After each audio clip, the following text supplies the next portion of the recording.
Hello friends, मैं Hemlata Rajput again आपके साथ एक नई स्टोरी के साथ रिसेस क्लास में रेडी हूँ। मुझे लगता है आज की स्टोरी आपको ज़रूर पसंद आएगी। तो मैं दो ऐसे बच्चों की बात करने वाली हूँ जिसमें से एक का नाम है संजय एंड दूसरे का नाम है Manish. Both are very good friends in their previous years. जब ये मुझे मिले थे तब बहुत ही एक दूसरे के कनेक्टिविटी में नहीं थे, इसलिए बोला प्रीवियस ईयर्स।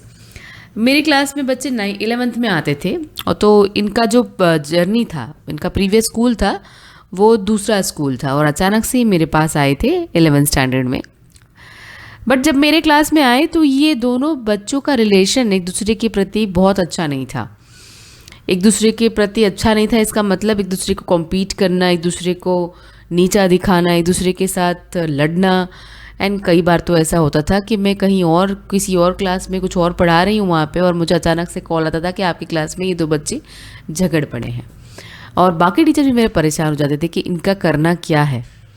तो जब थोड़ी कोशिश की गई कि भाई ऐसा होता क्यों है, तो पता चला कि इनके प्रीवियस ईयर्स में जो दूसरे स्कूल्स में जहाँ पे थे वहाँ पे कुछ उनका झगड़ा हुआ था और उसके बाद उन दोनों की दोस्ती बहुत बुरी तरह से बिगड़ चुकी थी और उसी बिगड़े माहौल में उन्होंने यहाँ पे भी स्कूल में एडमिशन ले लिया था, वो भी साथ में, और जो एक दूसरे को एक्चुअली पसंद नहीं करते थे।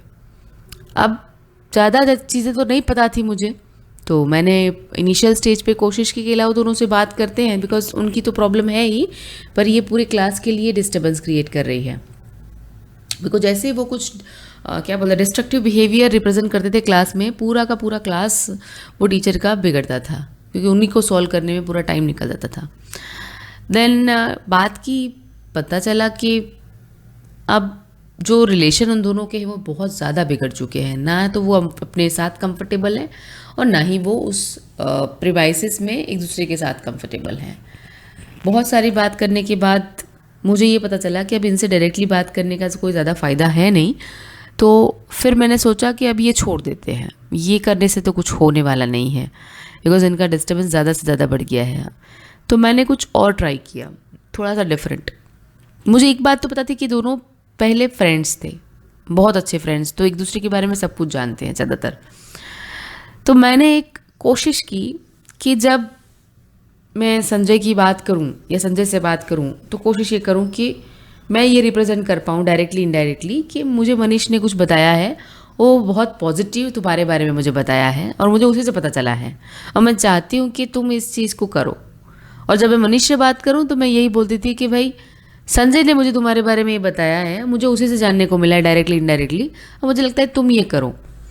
एंड ये दोनों बच्चों को मैं एक दूसरे के बारे में जाके बोलती थी एंड उससे हुआ ये कि उन लोगों ने एक दूसरे के बारे में तब तो कुछ नहीं बोला बट वो मेरी बात को एक पॉजिटिव तरीके से लेने लगे और जो मैं काम देती थी वो करने लगे।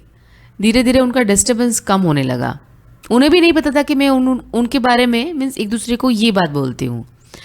अभी क्योंकि वो लोग एक दूसरे से बिल्कुल बात नहीं करते थे तो उनको ये पता नहीं चलता था, बट म्यूचुअल अंडरस्टैंडिंग उनकी धीरे धीरे मैंने देखना ऑब्जर्व किया कि जो एकदम झगड़ना था वो बंद होने लगा, एक दूसरे को रास्ता देने लगे, थोड़ा सा अंडरस्टैंडिंग में आने लगे कि ठीक है जो भी है।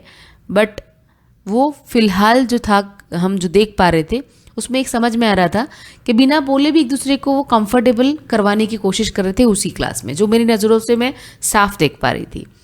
और 1-1.5 महीने के बाद तो ये भी मैंने ऑब्जर्व किया कि दोनों ने मिलके कुछ असाइनमेंट्स कंप्लीट भी किए मेरे कहे पर। सो फाइनली मेरा कंक्लूज़न ये है कि ये छोटी सी ट्रिक हमने वहाँ पे इस्तेमाल की थी और दोनों बच्चों में से मैं बताऊं कि दोनों के दोनों बच्चों ने अच्छा परफॉर्म भी किया था उस ईयर में। मैंने देखा उनका performance, academic plus non academic, both they have perform well. एक बच्चों को सेकेंड ईयर में छोड़ना पड़ा स्कूल बिकॉज फैमिली ट्रांसफ़र हो गई थी अहमदाबाद, बट उसके बाद भी मैं आज भी जब सुनती हूँ तो दोनों एक दूसरे से कनेक्टेड हैं। अब वो उसी टाइम पे कनेक्शन आ गया था या उसके बाद कुछ हुआ था ज़्यादा तो पता नहीं, पर ये ऑब्जर्वेशन मेरे पास जब भी वो बच्चे रहे पूरे साल, मैंने ये ऑब्जर्व किया कि उनके रिलेशन जितने बिगड़े हुए थे उससे काफ़ी डेवलपमेंट उनके रिलेशनशिप में उस टाइम के दौरान हुआ। तो अगेन मैंने ये आपसे बात इसलिए की कि जब इंटरनल डायलेमा के साथ हमारे पास कोई बच्चा आता है तो उसको सॉल्व करना हमारी बहुत बड़ी चैलेंज भी है और जिम्मेदारी भी है क्योंकि वो बाकी बच्चों को डिस्टर्ब करता है। तो ये मैं आदतों में तो नहीं लूँगी, पर या बच्चों के साथ ऐसा होता है और उनकी ऐसी बहुत सारी प्रॉब्लम्स होती हैं। तो मुझे लगता है एक छोटी सी ट्रिक जो मैंने इस्तेमाल की थी काफ़ी कारगर रही, तो मैंने सोचा क्यों ना आपके साथ शेयर की जाए और शायद आपको पसंद आए। और आपकी क्लास में आप भी कहीं भी चाहें तो आप, मुझे पता है कि हर किसी क्लास में कहीं ना कहीं कोई संजय कोई मनीष मिल ही जाता है, तो आप भी इस्तेमाल कर सकते हैं। तो इसलिए मैंने आपके साथ शेयर किया। सो बस इतनी सी ही बात थी। अगर आपको पसंद आई हो ये बात तो प्लीज़ हमें बताइएगा ज़रूर और बने रहिए रिसेस क्लास के साथ। कल वापस हम एक नई स्टोरी के साथ आपसे मिलते हैं। Thank you.